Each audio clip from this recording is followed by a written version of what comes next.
You in trouble. We all in trouble. All right, the hour's upon us.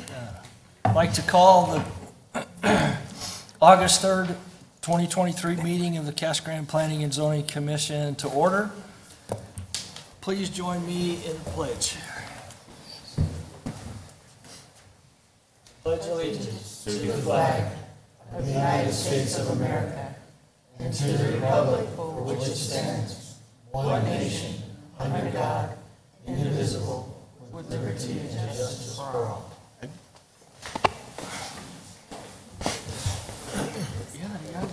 There you go. Okay, Chuck, you call the roll, please. Member Aldrett? Here. Member Vanderhayden? Here. Member Hubbard? Here. Member Peters? Here. Member Estrada? Here. Vice Chair Garza? Here. Chairman Benedict? Here. Okay, any changes to the agenda? Mr. Chair, Yes. there are a couple of changes that I'd like to make the commission aware of. The first is that the zone change on four-leaf properties from urban ranch to R4 for the property, 120 acres on Ghost Ranch Road, that's been withdrawn, and it won't be coming back because the four-leaf properties has actually withdrawn their contract to purchase that site from the city. So with the withdrawing of that contract, this item will not be coming back. So I don't know if there's anyone in the audience tonight that is here for that item. We tried to make some public notices and notifications, but if there's anyone in the audience, that item will not be heard. The other thing I'd like to note is that the zoning code text amendment that for self-storage facilities has been modified to be from a public hearing and actual consideration of the text amendment. Instead of having a formal public hearing and formal consideration of the text amendment, we'd like to just have a study session and a discussion with the commission about some of the aspects and proposed changes that staff is recommending. When we sent out the agenda, Commissioner Aldrett actually raised some good points with us regarding the proposal that caused us to want to pause and take another look at the approach. So Jacqueline will be briefing the commission and leading a discussion on that when that item comes up, but no public hearing, no vote. So that's it for the changes to the agenda. Very good. Thank you.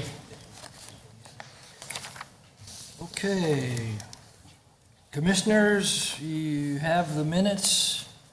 I'd like to make a motion Yes. that we accept the minutes as written from the meeting of July 6, 2023. Second. Okay. Motion is second to accept the minutes. Excuse me. All in favor, say aye. Aye. All opposed? Very good. Okay, next is our consent agenda. The item on a request by ARC Services on behalf of Coyote Ranch Storage, DSA 22-00290 is the only thing in the consent agenda. If anybody from the commission would like to, on the consent agenda, we can act on it without hearing the full presentation unless somebody from the commission or from the public would like to hear it. Then we'll pull it from the consent agenda and go through the regular process of of having hearings. Somebody want to hear this? I would be interested in hearing the proposal as it's been recently amended, yes, Mr. Chairman. Very good, thank you, appreciate you stepping up. All right, so that's next. Jacqueline, are we ready to present? We'll hear the consideration for the request for Coyote Ranch Storage LLC, major site plan for the development of 129,000 acres, DSA 22-00290. Listen. E1.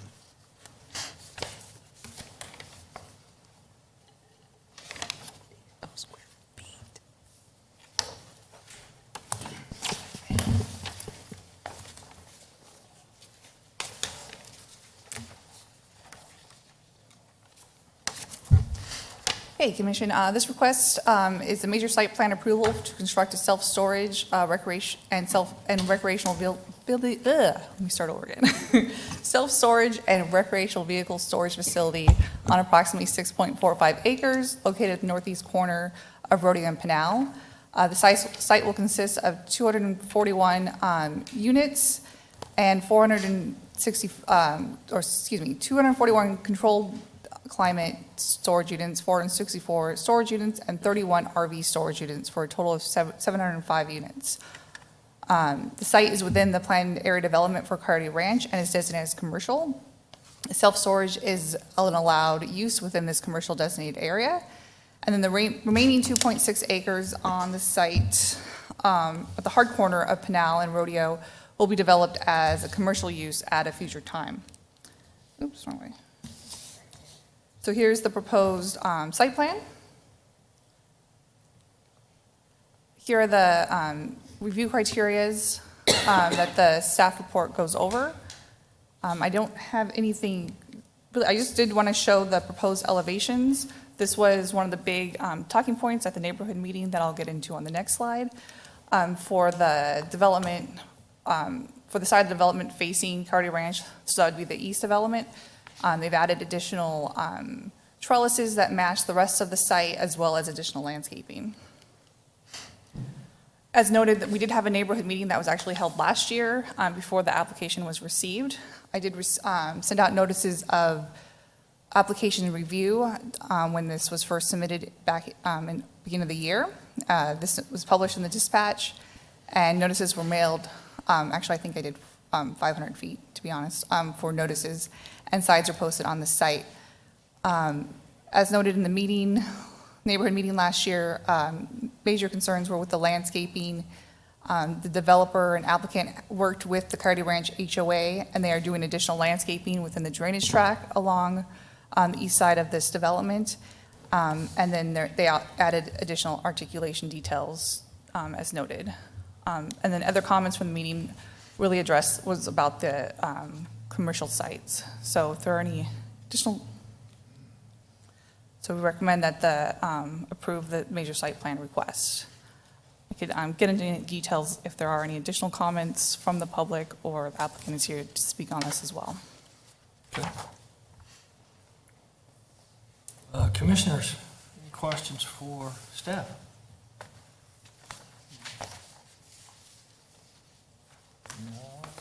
No. Don't see any.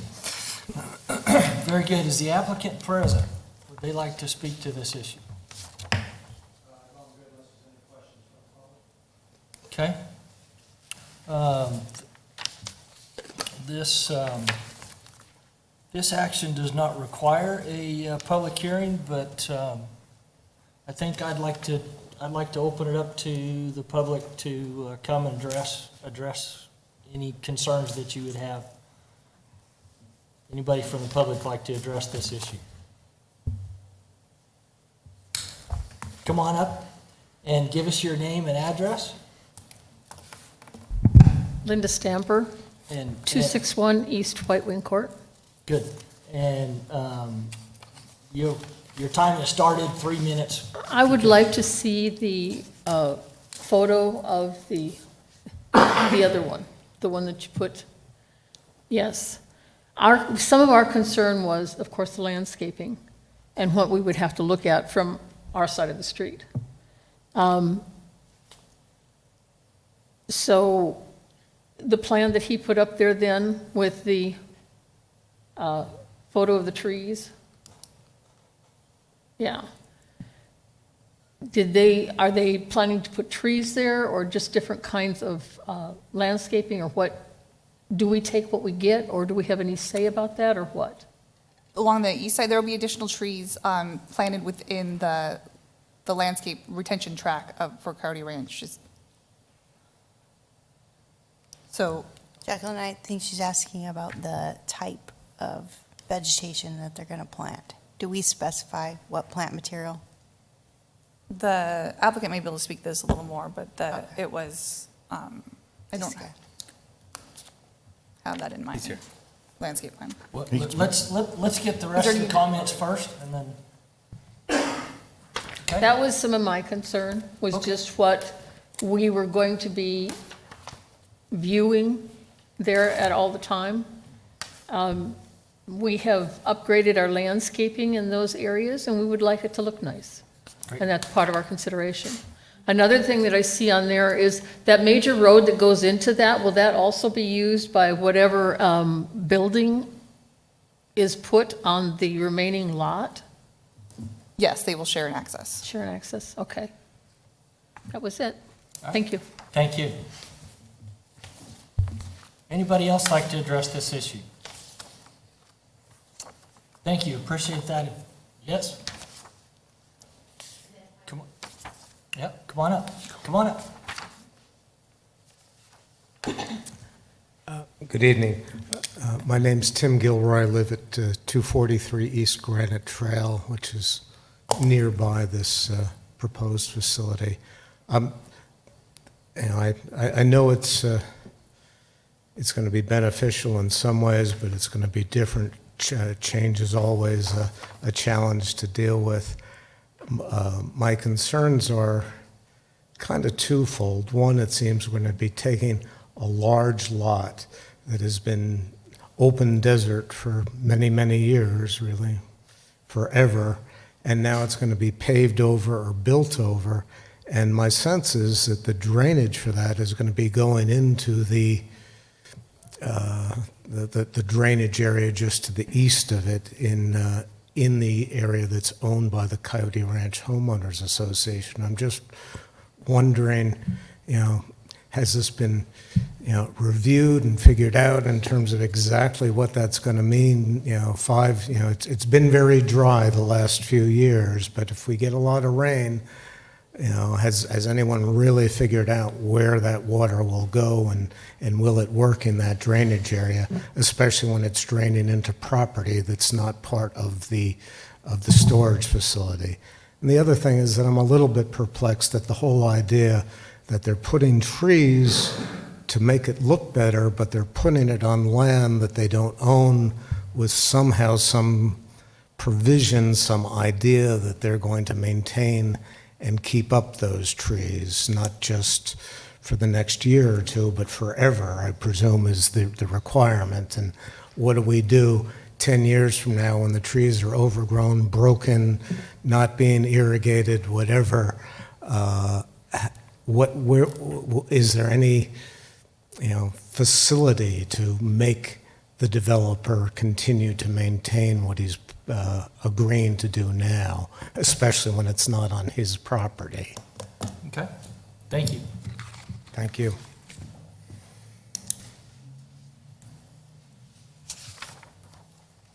I just had a couple questions. Gloria Johnson Story, 1245 East Laurel Drive, Casa Grande, Arizona. When you said there wasn't a need for open discussion, does this mean this is a done deal?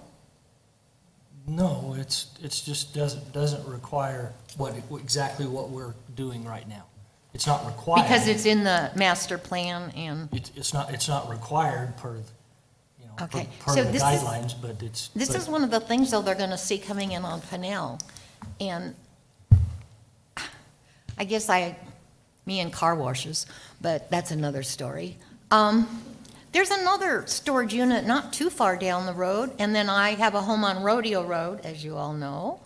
And there's a storage unit out there, but is this going to look good as an entrance to Casa Grande? I know we just put in the 1,162 manufactured home park further up, and it's just like, when they come into Casa Grande, what do we want them to see? And Coyote Ranch is it's one of the nice communities around here, and it's kind of going to block them out. Am I understanding that right? Okay, well, we'll address that as we can when. Okay, Anything I else? was just curious. This is something that I wasn't aware of, but I did have some questions about whether the wisdom of putting in a storage unit in that particular location is desirable. Because by the time you get some of the big RVs in there, and it looks to be quite a height. But the residents have no problem at Coyote Ranch, is that what I'm hearing? I- Is anything else that you'd like to comments you'd like to make? We can't go back and forth with a whole lot of questions. Okay, well, I was just curious because they had 16 people that showed up, and whether or not they approved it, I guess that's the whole thing. But I don't see the beauty of coming into Casa Grande and having a storage unit right there. That corner's always been really pretty. Thank you. Thank you. Anybody else like to address this issue? Great. Yes, that's me. Chairman Benedict, members of the commission, my name is Terry Emig. I'm at 174 East Cornerstone Circle in Coyote Ranch. I don't really have a problem with the development itself. I guess my only question is having to do with the entrance, the road in, and while it might be adequate for the existing storage facility, in the future, when that corner is developed, we don't really know what the use for that may be. And it could be a gas station, it could be a drive-through restaurant, it could be something with a high volume of traffic. So my question is, when that corner gets developed, will there be some sort of a turn lane? The traffic gets backed up there now, turning right onto Pinal Avenue in the mornings. There needs to be something done in the future to address that, some sort of a right turn lane or some other accommodation made. Will that be addressed at that time when that corner is developed? Absolutely. That would be my only comment. Okay. All right? All right, thank you. Thank you. Anybody else from the public like to address this issue? Okay, I guess I'll close the public portion of the meeting. It's not, but love to have the applicant come up and address the commission, please. I would like to make a couple notes before he speaks. Sure. Regarding the new commercial development, that future commercial development, they will be required to do a TIA to look at a new traffic impact analysis. So that would address any future mitigation needed for a right turn lane. And it is right in, right out currently, right now, for the self-storage at this. And then on drainage, a drainage report was provided. A final drainage report will be given during the site development. And the retention basins around Coyote Ranch was designed for this drainage. Phil may be able to speak a little more about that, or Cesar, but that it was addressed in the drainage reports. And then on going back to the landscaping, with the HOA, they'll be installing 12 additional trees. And I don't have the landscaping plan with me, but it'll be addressed within the final landscaping plan.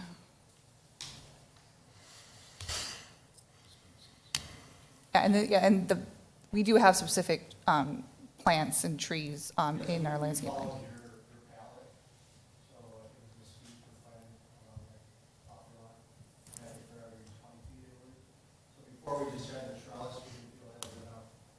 Come up. You can Can you, yeah, Come to the mic. Oh, and then there is also a 15-foot landscape buffer along Pinal.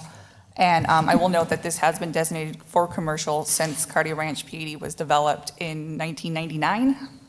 okay. And if you could give us your name and address I'm for the Phil record. Gollin. I'm with ARC. We're the architects that are working with the client on this property. In terms of the landscape, we just followed your palette, and we added mesquite trees about every 15 feet, I believe it was. And we originally had just trellises on the building, and at the neighborhood meeting, they wanted a little bit more than that, and we agreed to that. So we got with the HOA, and we talked about planting those trees off the property on the track. We will maintain that. We have an agreement with the HOA, the client does, to maintain that landscape. And that landscape also goes all the way out on the access road, extends all the way down to is it Pinal there? Or? Rodeo. Not Pinal. Rodeo. Rodeo, thank you. That'll extend all the way down to that entry. In terms of the drainage, when this was master planned, this property was figured into the overall drainage report for that community.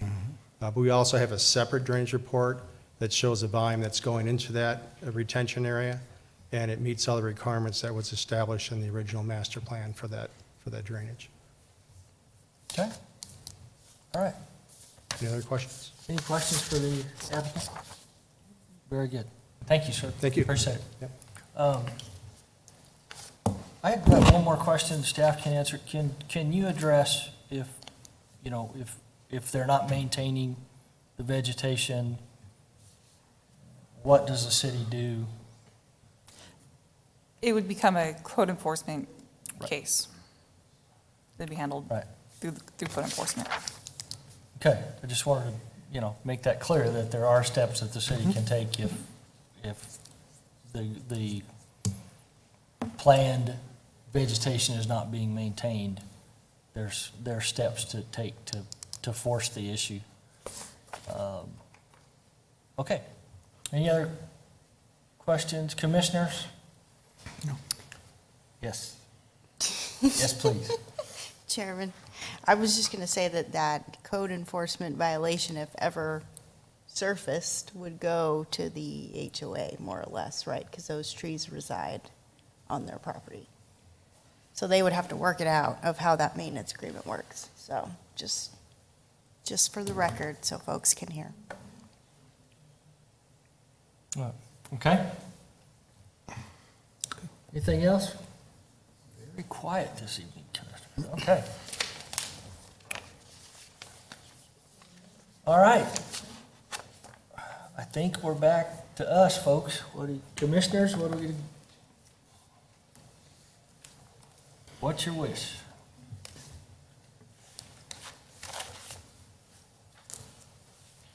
I can make a motion. Thank you, sir. That DSA 22-00290. We don't have a thing, huh? Approval It approves as it stands. as presented. Okay. I have a motion to approve DSA 22-00290 as presented. Second. Thank you. Motion and a second. Any discussion? Okay, seeing none, please call the roll. Member Aldred? Aye. Member Vanderhayden? Yes. Member Hubbard? Yes. Member Peters? Aye. Member Estrada? Yes. Vice Chair Garza? Aye. Chairman Benedict? Yes. All right. Next, we will have a public hearing and consider forward a recommendation to City Council for a request by Rose Law Group for a major amendment to a planned area development to amend land use allowed for mining, DSA 23-00047. Joe, talk to us. All right. Good evening, Commissioners. Rose Law Group is requesting a PAD zone change from the Maratea Planned Area Development to the Cactus Mine 2 Planned Area Development for approximately 333 acres, generally located north of Maricopa Casa Grande Highway and west of Bianca Road. You can see the location highlighted below. You see the existing mine in the center of the picture. That's actually resides within the county. You can see the hatched area with the diagonal hatching. That was the Cactus Mine Phase 1 PAD that was heard back in 2021 and approved. Tonight is the Phase 2 portion of the Cactus Mine PAD, which is highlighted in the red. We've also just received an application for a general plan amendment and a PAD zone change for the Phase 3 portion that you see highlighted in the blue. Hey, hang on just a second. Sorry to interrupt you guys. I hate to, but it's, yeah, it's kind of getting in the way of the presentation, so. Yeah, no worries, no worries. Sorry that I had to do that. Please continue. Thank you for doing that. All right. So a little bit of overview. Arizona Sonoran Copper Company has been working to reopen the Cactus Mine. A PAD was processed, as mentioned before, in 2021 to expand the boundaries of the mine. This request is to further expand that mine boundary. In order to support the reopening, this 333 acres adjacent to the site have been added and are proposed to be used for potential underground mining, which would not be visible from the surface. Also planned in this area may be leach pads, rock storage, and industrial buildings, which are not necessary to support the uses for the mine. Additionally, as mentioned, the applicant has submitted for both a major general plan amendment and a zone change for the remaining areas of the Maratea PAD, which is the area to the south that was highlighted in blue. And they're being processed now. We're expected to conclude those like December, January timeframe is when our general plan will conclude. Just a quick overview. You can see the top picture is a leach pad. The bottom picture is rock storage. So those are possibilities in this area, but we'll cover that a little bit further in the presentation. In looking at the review criteria, we cover the following criteria. All's been covered in your staff report. Tonight we're just going to concentrate on two key issues. And the first is the relationship with the plan elements to conditions both on and off the property. Basically, what's the adverse effects on adjoining properties? So with the proposed site shares its eastern and northern boundary with the existing mine area that has portions of land located within both the city and Pinal County's jurisdiction. The goal of the rezoning is to further add the additional 333 acres to expand mining operations while also creating an appropriate buffer to mitigate any impacts associated with the mining. The development standards include setback, height, slope requirements for potentially impactful uses that are associated with the mining. Staff feels that these standards once implemented, there will not be adverse impact on abutting property. A couple of things to highlight. You can see the waste rock storage and the leach pad that we saw pictures of. The proposed setback for those are 300 feet. And then we also set height limitations on those at 100 and 140 feet. And then you can also see at the bottom of the picture, that setback also has a 3-to-1 slope where the leach pads and or the rock storage are proposed. That begins at that 300 feet and goes up from there. So everything for 300 feet should stay natural vegetation. Just to kind of clarify what we're looking at and those setbacks, you can see here's our zoning map. The site is located right in this location here. You see the urban ranch, which is the green. The urban ranch directly to the west is owned by Cobra Mesa, which is another mining company. And then the stuff to the south is just urban ranch owned by an individual. And then you'll see the little keyhole piece, which is in urban ranch zone. That's actually the gas line easement, so there's no incentive for them to change it, but it's undevelopable land.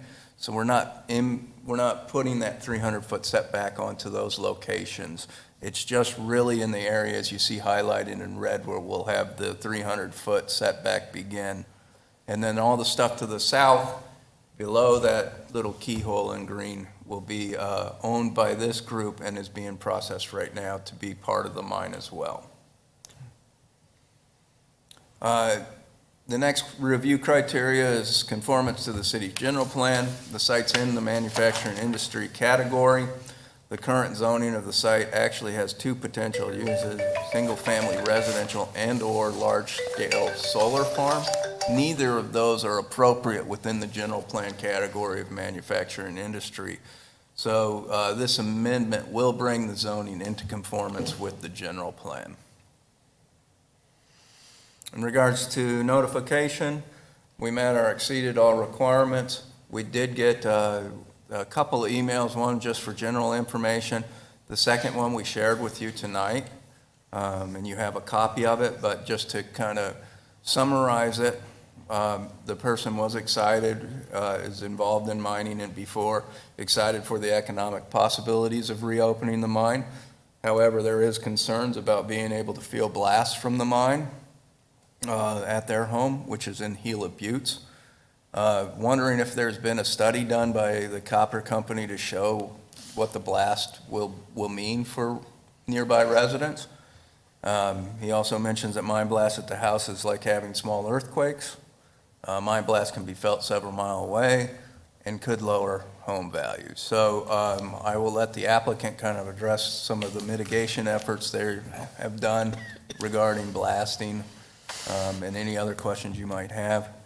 But in conclusion, staff recommends the commission forward a recommendation to approve the PAD zone change from the Maratea Planned Area Development to the Cactus Mine 2 Planned Area Development for the 333 acres generally located north of Maricopa Casa Grande Highway and west of Bianco Road with the following conditions. That condition is our standard right-of-way condition.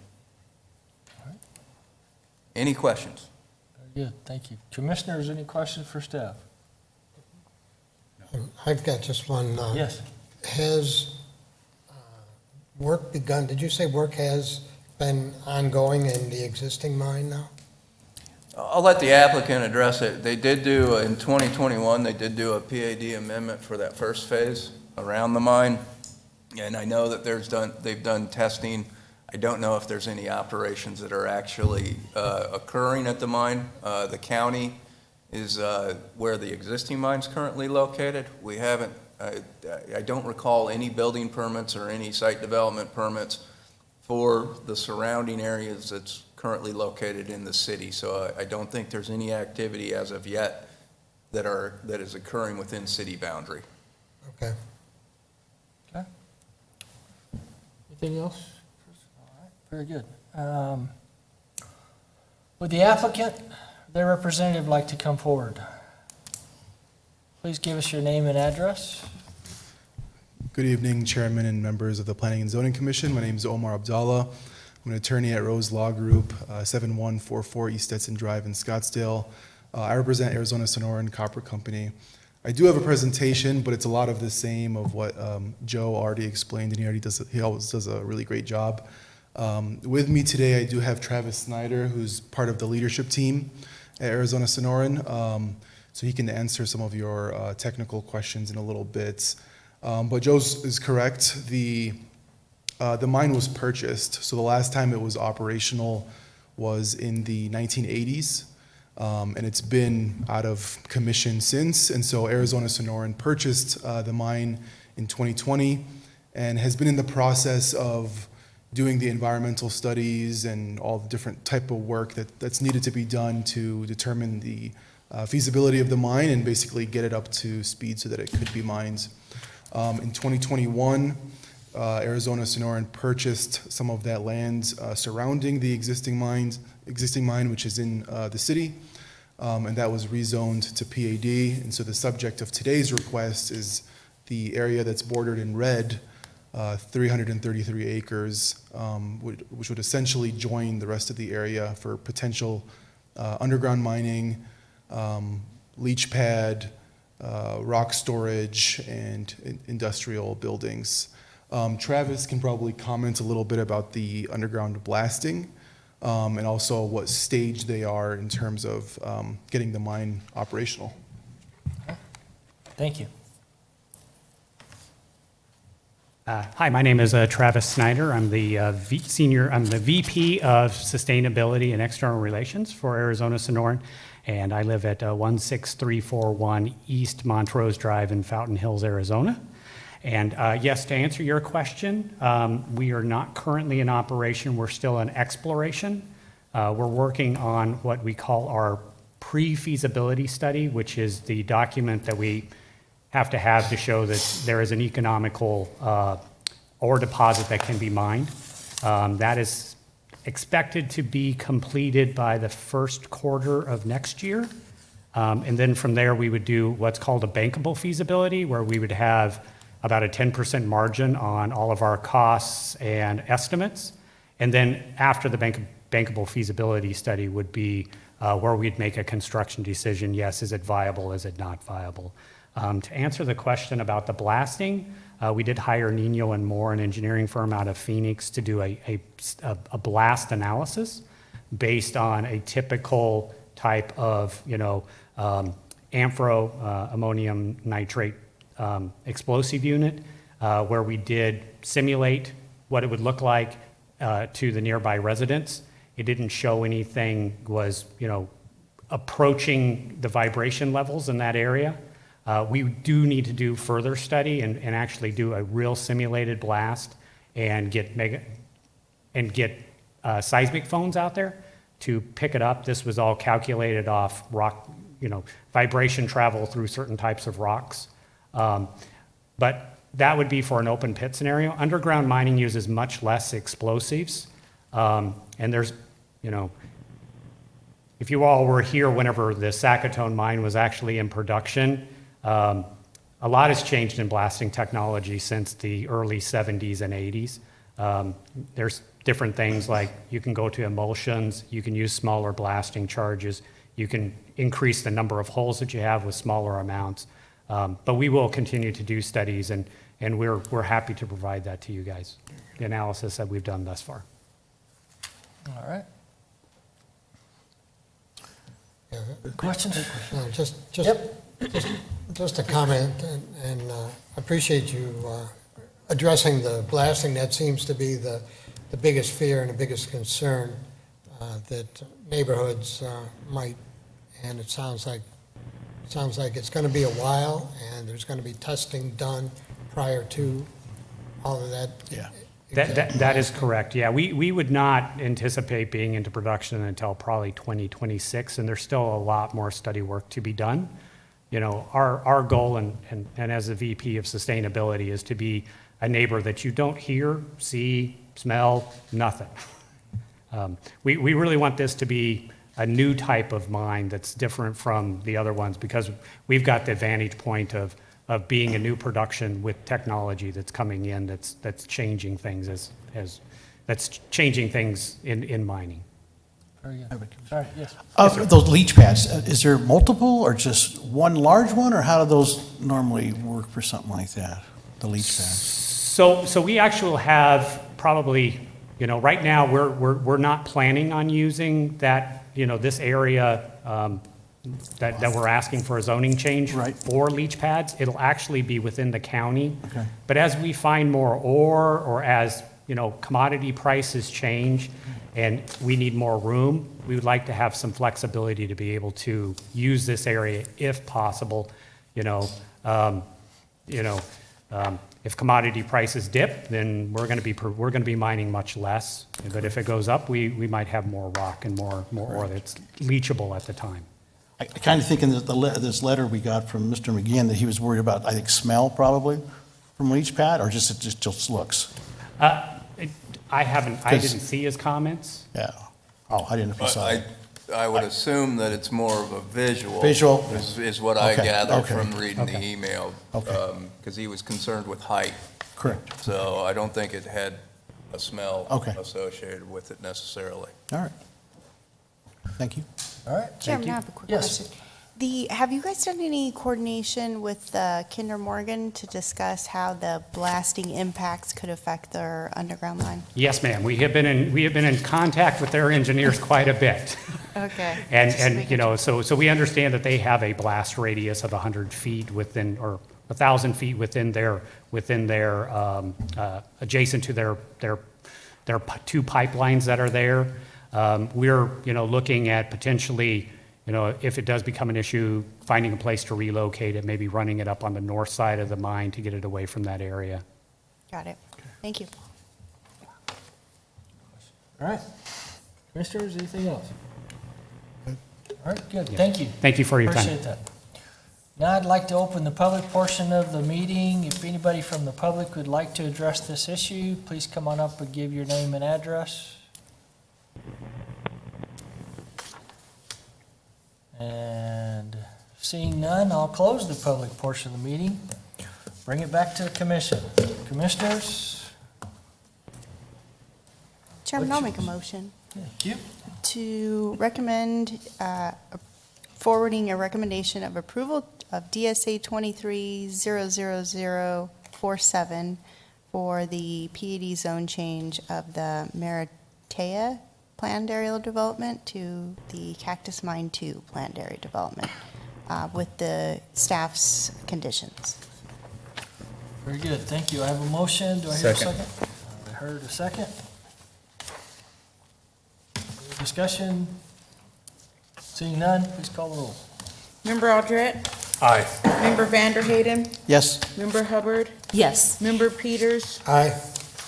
Member Estrada? Yes. Vice Chair Garza? Yes. And Chairman Benedict? Yes. Okay. Item number 2, DSA 23-00054 has been pulled. Item number 3, DSA 22-00241. We're gonna listen to a presentation. Very exciting, stimulating presentation. Let's go with that. We believe in you. All right, good evening, Commissioners. So currently looking at self-storage, it's only allowed in the B4, which is community services with the conditional use permit, or I2 with the CUP, and then PADs, however, they must meet PAD requirements. The purpose of this text amendment is to allow self-storage facilities in 2 additional zoning districts, B2 and I1. Current CUP standards for self-storage are a little outdated and do not result in the type of self-storage facilities that would be an asset to the community. And as originally shown in the staff report and text amendment, we included all of them as conditional use permits in B2, B4, I1, and I2. But after receiving feedback from Commissioner Aldred, we decided to revise this agenda item as discussion to get more feedback from all the commissioners, and we'll bring it back to next month's meeting. So a little bit of an overview. We revised the definition for self-storage. We added, so currently we add them as all CUPs, and then we created development standards associated with self-storage facilities that include architectural requirements, establishes different setbacks and landscaping requirements, and then we've also revised the parking requirements. And like I said, we'd like to get feedback. And one of the reasonings behind this text amendment is that we've received a lot of proposals for self-storage for a variety of reasons. One of them could be because the housing types are a little smaller now, so they need additional room to store. And then we do feel that this use is a good on sites that does not have certificates of assured water. And I think they are relatively good neighbors. They're low traffic volume. And yeah, so we just like to open it up to the different types of zoning districts. And we're allowing additional reduced setbacks, but we also want to raise the standards and the aesthetics for these type of uses. And so that's why we're requiring additional development standards. So a little bit, so again, here's the definition that we revised. And then we are looking at setbacks for front and corner side. They'd be equal to the height of the building, but at least in no case 15 feet. So that would allow for the 15-foot landscape buffer. And then when they are adjacent to residentially zoned or used properties, they shall comply with the setbacks for that zoning district that they're in. And if they're not adjacent to residentially zoned sites, the setback may be reduced to 0.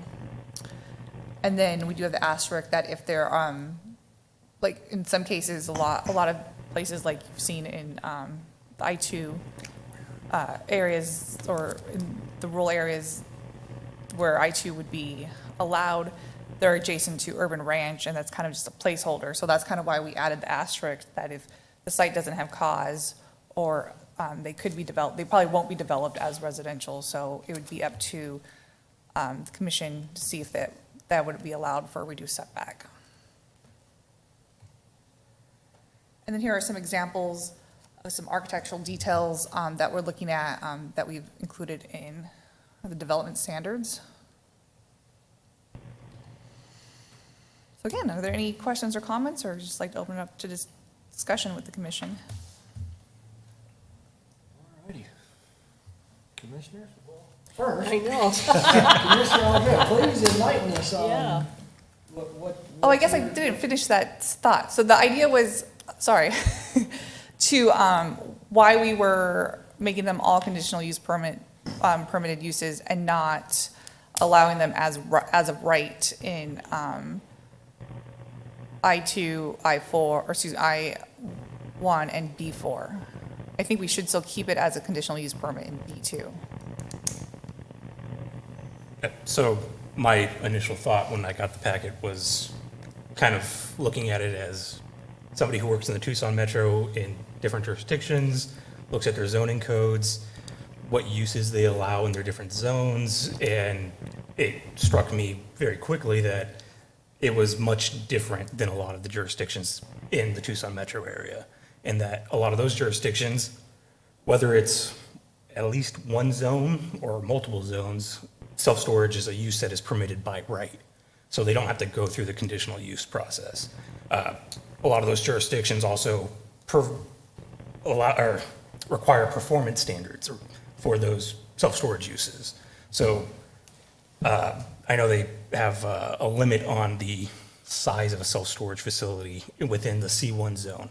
I believe you can't go larger than 3 acres. So it's certain things like that they have placed in their code where you can do it by right, but you have to meet those standards. And so they don't have to come in front of a commission like this and waste, but use extra time and money during their development process just to get the self-storage facility. And the thing with the self-storage facility itself, as Jacqueline mentioned, they're typically good neighbors, they're low traffic uses, they're not high intensity. And when you dress them up to look more like an office building, they can be a very attractive development, especially near neighborhoods. So that's where, just based on looking at the Tucson Metro, I decided, okay, well, what's around us? So I looked at the different jurisdictions around us. They also permit self-storage in their zones. And then looking at the Phoenix Valley, multiple jurisdictions up there also permit them within their commercial and industrial zones. Not all of them do, but a good of the large cities tend to allow it in a zone. It doesn't matter if it's the general commercial zone. Sometimes it's allowed, sometimes it's conditional use, but typically it's almost always allowed, permitted by right within the I1 and the I2 zone. So that's where just seeing what was around us, what's happening in the state of Arizona and other jurisdictions, I thought it would be more appropriate to align the city of Casa Grande with those other jurisdictions in what they permit in their zones, just so that we're kind of on that level competitive playing field when trying to draw in development and not creating additional processes that may not be necessary for this use. Thank you very much for that, doing that kind of research and all, and for that kind of concern, for our citizens and the developers. I appreciate that a lot. That's great work. Good job. Great consideration, that you've done. We appreciate it. Thank you. I do. Good job. Commissioners, what else? So just, Jacqueline, can you put it in the example of the Coyote Ranch storage that we heard earlier? So did they come before the commission previously for the conditional use permit before coming with this major site plan? So that one was a little different in that it was decided prior to me starting that, because it was in a PAD zone, that and at the time of that PAD development, it was allowed in commercial areas. At some point, it was revised to take them out of commercial zoning districts. Oh, okay. So It's been around that long. That's why they did not need a CUP. Okay. But looking at it with these standards that we put in, I feel it meets these development standards. Yes, it does. Makes sense. Good question.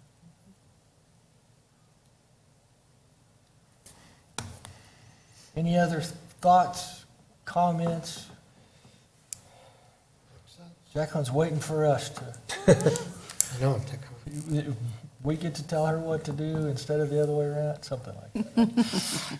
Are we sorry. are we voting on something, or is No, this No, just? yeah, so it works. So yes, so is everybody good with changing it to an allowed permitted use in B4, I1 and I2, and CUP in B2? I think Garrett's got a good point, and just aligning with the other metropolitan areas.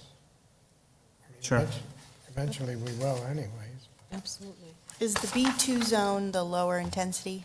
Yes, that's your general commercial. So that's what could be adjacent to, most likely adjacent to residential. Like, okay, like for instance on Florence Right. Boulevard, we wouldn't allow it in those locations without the CUP.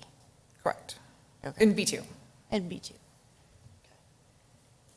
Does that make sense? Doesn't it? Yeah, so all of the Rs, it's not allowed. No, it's not allowed in residential, no. But a lot of times B2 is adjacent to residential. Right, and we have a B1? Yes, but it's Yeah,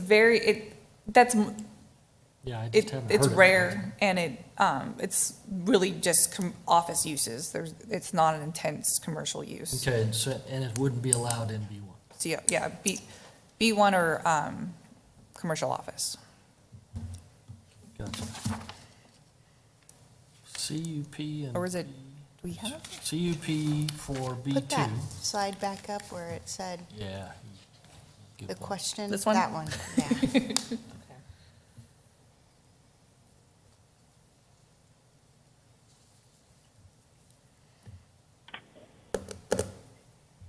Okay.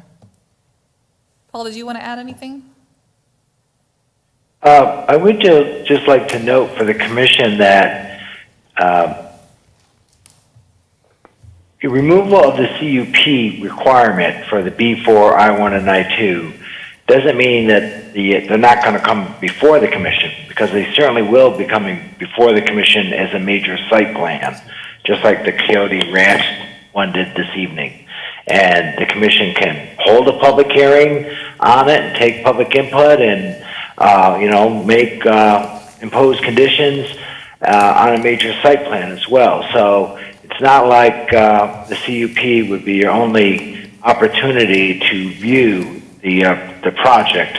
You certainly will have an opportunity to look at the major site plan in all 4 zone districts. Good point. Thank you. Anything else? All right. We'll move on to next item. Would anybody from the public like to address the commission on any general topics? Seeing none, I'll close the public portion of the meeting and hear reports from the director. Okay, it looks like we had no administrative approvals, no Board of Adjustment decisions. City Council did hear a lot of items that the Planning Commission had forwarded recommendations to and approved them all, but there was one change to one of your recommendations that I'd like to point out to you, and it's on the item G. It's for the Tri-Valley PAD revision. The commission imposed a condition that the applicant had to raise his block wall to 8 feet as a condition of the zoning. City Council, in considering that, decided that they were going to remove the 8-foot wall condition. They did require that the wall be 6 feet, be brought up to 6 feet per the original approval, but did not make the applicant raise the wall to 8 feet at this time. Now, having said that, the commission still will have an opportunity to look at whether or not the wall should be 8 feet in conjunction with any conditional use permit request that comes in. You know, you added 3 conditional use uses to the PAD. And in fact, I believe the applicant has already submitted an application for one of those conditional uses for the storage facility, I believe. And so you will have another opportunity to visit whether or not you want an 8-foot wall along the boundary of Lot 1 in conjunction with that CUP. But for right now, council did eliminate that condition. So wanted to make you aware of that.